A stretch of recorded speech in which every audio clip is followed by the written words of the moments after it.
1957 में पहली मरतबा तजुर्बा किया गया। कब? Way back in 1957। कितनी पुरानी बात है वो, और आज वो कहां तक पहुंच गई है।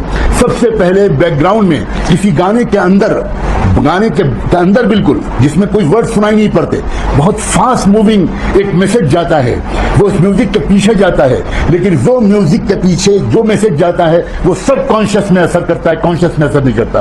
कॉन्शियस में तो आदमी सिर्फ वो गीत और गाने के अल्फाज सुनकर नाचता और थ्रिल करता है, मूव करता है, लेकिन सब कॉन्शियस में कोई मैसेज अंदर डाला जाता है और फिर उस पर एक्सपेरिमेंट किए गए हैं। मैं बहुत से रिकॉर्ड्स मेरे पास अल्लाह के शुक्र है महफूज हैं, मैं सब कुछ सुनाकर बोझल नहीं करना चाहता, बहुत से रिकॉर्ड्स महफूज हैं। वॉशिंगटन में, ह्यूस्टन में, कनाडा में कितनी अदालतों में मुकदमात चले, केसेस चले, और जब पता चला कि फलां ने किल किया किसी को, फलां ने अपनी माँ को मारा, फलां ने अपने बाप को मारा, फलां ने खुद अपने आप को सुसाइड किया, तो फिर क्यों सुसाइड किया, क्या रीजन थी इसके पीछे क्या रीजन था। तो कोर्ट ने ऑर्डर किया उस इलाके के किसी बड़े साइकोलॉजिस्ट को और किसी बड़े मेडिकल रिसर्च स्कॉलर को कि वो उस नौजवान की जिसने अपनों को मारा, वो उस नौजवान ने जिसने अपनी माँ को मारा, जिसने अपने बाप को मारा, जिसने अपने घर में आग लगा दी, जिसने स्कूल में घुसकर एकदम शूटिंग कर दिया। आपने अभी 1 साल 1.5 साल पहले का केस आपने सुना होगा, एक आदमी घुसा और एक स्कूल में उसने मासूम बच्चों को मार दिया। ये क्या हो रहा है, ये हो क्यों रहा है? ये हो रहा है म्यूजिक की वजह से।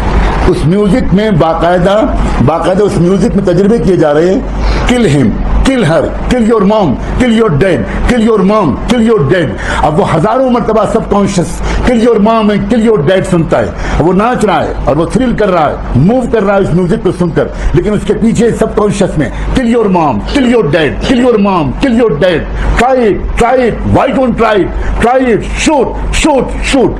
निकला, बाकायदा रिसर्च किया गया, ब्रेन की मशीनें लगाई गई उस इंसान के दिमाग पर जिसको पकड़ा गया था, जिसने मारा था, मशीनें लगाई गई, मैप किया गया ब्रेन के मैप को, तो ब्रेन के मैप के अंदर प्रिंटेड मैटर निकला, शूट, किल। जब उसके बाद उस नौजवान को इलाज कराकर जिंदा किया गया, होश में लाया गया, और उसके बाद उससे पूछा गया कि ये तुम्हारे ब्रेन में किल कहां से आ रहा था, ये बिल तुम्हारे ब्रेन में शूट कहां से आ रहा था। तो उसने कहा आई डोंट नो, मुझे नहीं पता। उससे पूछा कि तुम क्या सुनते थे, तो उसने बताया मैं रॉक म्यूजिक सुनता था, मैं फला स्टार का बहुत बड़ा फैन हूँ, उसके कमरे में उसी स्टार के फोटो लगे हुए, उसके जैकेट में उसी के फोटो लगे हुए, उसके मोबाइल में उसी के फोटो।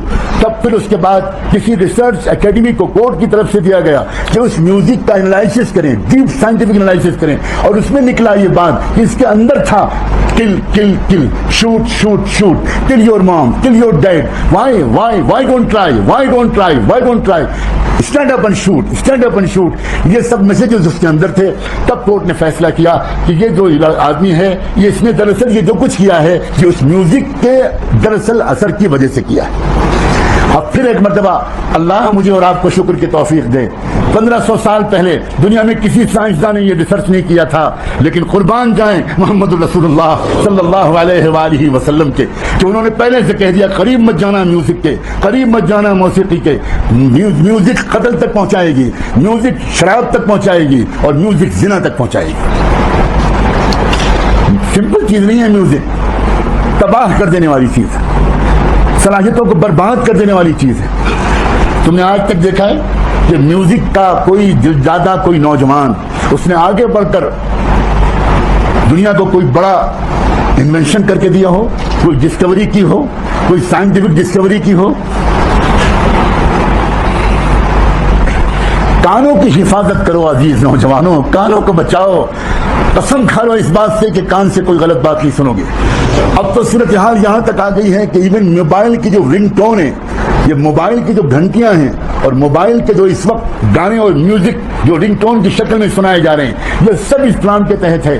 कि दुनिया में वो स्टडी करते हैं कि अभी इतने बिलियन इंसान हैं जो म्यूजिक इस्तेमाल नहीं करते, जो हेडफोन से म्यूजिक नहीं सुनते, जो टीवी से म्यूजिक नहीं सुनते, जो रेडियो से म्यूजिक नहीं सुनते, और वो अच्छे लोग हैं, पाक दामन लोग हैं। उन्होंने इस पर भी रिसर्च किया कि नहीं, दुनिया में हमें किसी एक को भी पाक दामन नहीं छोड़ना, ہمیں دنیا میں کسی ایک کو بھی باحیا نہیں چھوڑنا. تو انہوں نے موبائل کی میوزک ٹونز میں, موبائل کی رنگ ٹونز میں وہ تمام گندے قسم کے میسیجز ڈال دیے. اور آج تو حالت یہ ہے کہ ایک مسلمان بیت اللہ کی طرف بھاگ کر جاتا ہے کہ دنیا کی گندگیوں سے کسی طرح کچھ دن کے لیے اس کو عافیت ملے, اور ٹھیک طواف کے درمیان لوگوں کا موبائل وہی گندے رنگ ٹون بجاتے ہیں. بیت اللہ کے پاس طواف کرتے ہوئے وہی رنگ ٹون دجال کے ایجاد کیے ہوئے اور دجالی دماغوں کے بنائے ہوئے آج وہاں تک پہنچا دیے گئے. یہ زمانہ عام غفلت کے ساتھ جینے کا زمانہ نہیں ہے, ویل اویئر رہ کر جینے کا زمانہ ہے, ایجوکیٹڈ ہو کر جینے کا زمانہ ہے.